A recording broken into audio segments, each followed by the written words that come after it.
প্রতিদিন গীতাপাঠ শুনলে মন শান্ত হয়, জীবনে সঠিক পথ দেখাতে সাহায্য করে। দুঃখ, ভয়, রাগ দূর হয়, আত্মবিশ্বাস বৃদ্ধি পায়।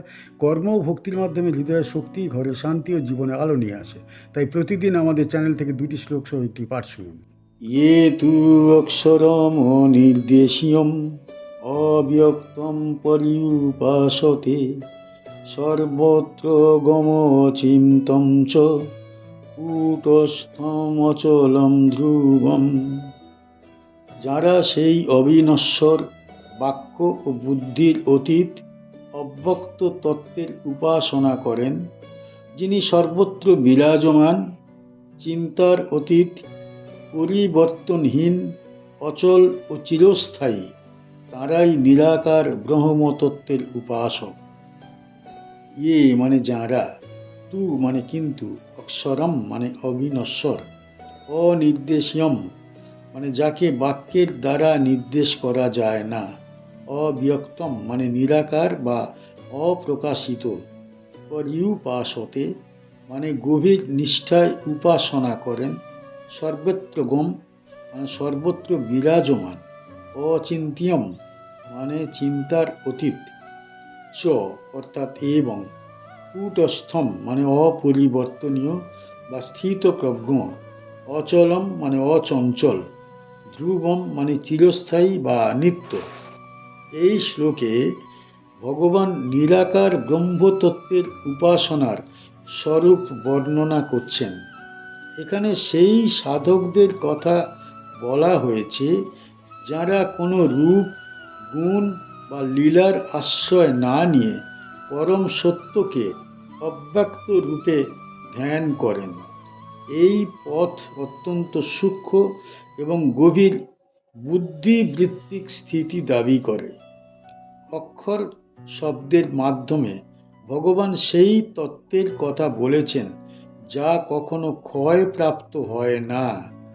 সৃষ্টি, স্থিতি ও লয়ের মধ্যেও যিনি অপরিবর্তিত থাকেন, তিনিই অক্ষর ব্রহ্ম। এই উপলব্ধি ইন্দ্রিয় গ্রাহ্য নয়, বরং আত্মজ্ঞানের দ্বারা অনুভবযোগ্য। অনির্দেশীয় ও অব্যক্ত শব্দ দুটি নিরাকার ব্রহ্মের গভীরতা প্রকাশ করে। মানব ভাষা সীমাবদ্ধ, চিন্তা সীমিত, সেই কারণে পরম তত্ত্বকে শব্দের দ্বারা বাঁধা যায় না। যারা এই সত্য উপলব্ধি করেন, তাঁরাই নিরাকার উপাসনার পথে অগ্রসর হন।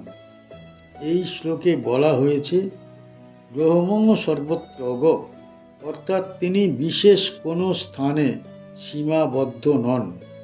স্থাবর, জঙ্গম, দৃশ্য, অদৃশ্য, চেতন, অচেতন সব কিছুর মধ্যেই তিনি বিরাজমান। এই উপলব্ধি সাধকের ভেদ বুদ্ধি ধ্বংস করে দেয়। কূটস্থ, অচল ও ধ্রুব এই তিনটি শব্দ নিরাকার ব্রহ্মের স্থায়িত্ব ও অপরিবর্তনীয় স্বভাব প্রকাশ করে। জগৎ পরিবর্তনশীল, কিন্তু ব্রহ্ম নিত্য। এই উপলব্ধি লাভ করতে হলে সাধককে ইন্দ্রিয় ও মনকে সম্পূর্ণ সংযত করতে হয়। এই শ্লোক স্পষ্ট করে দেয় যে নিরাকার উপাসনা সহজ নয়। এখানে কোনো রূপের আশ্রয় নেই, কোনো আবেগের অবলম্বন নেই, কেবল শুদ্ধ বুদ্ধি, দৃঢ় বৈরাগ্য, স্থিত চিত্তের মাধ্যমে এই পথ অতিক্রম করা সম্ভব। এই শ্লোকটি শ্রীমদ্ ভগবদ্ গীতার 12 অধ্যায়ের 3য় শ্লোক। পূর্ববর্তী শ্লোকে ভগবান সাকার ভক্তদের শ্রেষ্ঠত্ব ঘোষণা করেছেন। এই শ্লোকে তিনি নিরাকার উপাসকদের সাধনার প্রকৃতি ব্যাখ্যা করছেন, যাতে উভয় পথের প্রকৃত স্বরূপ স্পষ্ট হয়। এই শ্লোক থেকে আমরা কি শিখতে পারি? এই শ্লোক আমাদের শেখায় যে পরম সত্য মানুষের বুদ্ধির সীমার বাইরে। অহংকার ও বাগাড়ম্বর ত্যাগ না করলে এই তত্ত্ব উপলব্ধি হয় না। এই শ্লোক ভেদ বুদ্ধি পরিত্যাগের শিক্ষা দেয়। সর্বত্র একই ব্রহ্মের দর্শন প্রকৃত জ্ঞান।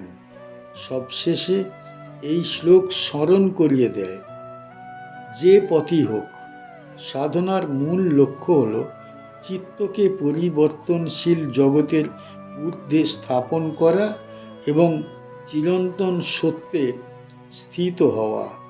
সংনিয়মেন্দ্রিয় গ্রামম সর্বত্র সমবুদ্ধয়ঃ তে প্রাপ্নুবন্তি মামেব সর্বভূতহিতে রতাঃ। যারা ইন্দ্রিয় সমূহকে সম্পূর্ণরূপে সংযত করে সর্বত্র সমদৃষ্টিতে স্থিত থাকেন এবং সকল জীবের কল্যাণে সর্বদা নিবিষ্ট থাকেন, তারাই অবশ্যম্ভাবী রূপে আমাকেই প্রাপ্ত হন।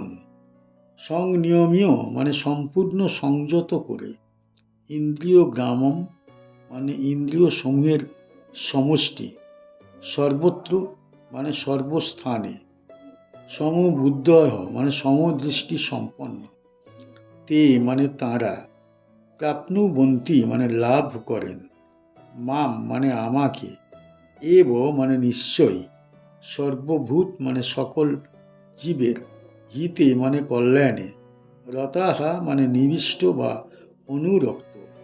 এই শ্লোকে ভগবান নিরাকার উপাসকদের সাধনার পরিণাম স্পষ্টভাবে ঘোষণা করেছেন। পূর্ববর্তী শ্লোকে নিরাকার ব্রহ্মতত্ত্বের উপাসনার স্বরূপ বর্ণিত হয়েছে, আর এই শ্লোকে বলা হয়েছে যদি সেই সাধনা ইন্দ্রিয় সংযম ও সমদৃষ্টির সঙ্গে যুক্ত হয় তবে তার ফল নিশ্চিত রূপে ভগবান প্রাপ্তি। ইন্দ্রিয় গ্রাম সংযমের কথা এখানে বিশেষভাবে উল্লেখযোগ্য। ইন্দ্রিয় মানব চিত্তকে বহির্মুখী করে তোলে।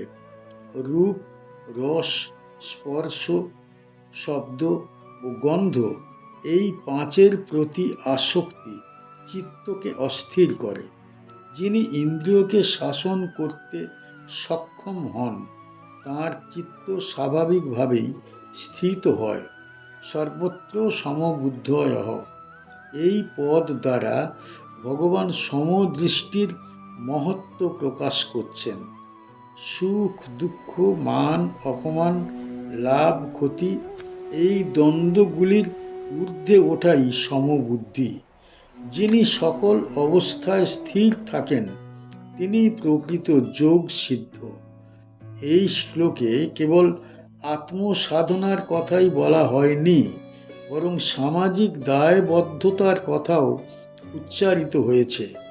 সর্বভূত হিতে রতাহা অর্থাৎ সকল জীবের কল্যাণে নিবিষ্ট থাকো। যে সাধনা কেবল নিজের মুক্তির কথা ভাবে তা পূর্ণতা পায় না। সকলের মঙ্গলে যে চিত্ত প্রসারিত হয় সেই চিত্তই ঈশ্বর প্রিয়।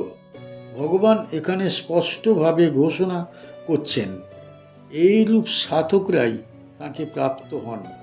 অর্থাৎ নিরাকার উপাসনা যদি ইন্দ্রিয় সংযম, সমদৃষ্টি ও করুণার সঙ্গে যুক্ত হয় তবে তা ভগবৎ প্রাপ্তির পথে নিয়ে যায়। এতে কোনো সংশয় অবশিষ্ট থাকে না।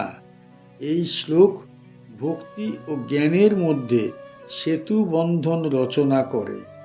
এখানে কেবল জ্ঞান নয়, কেবল ভক্তিও নয়, উভয়ের সমন্বয় প্রকাশিত হয়েছে।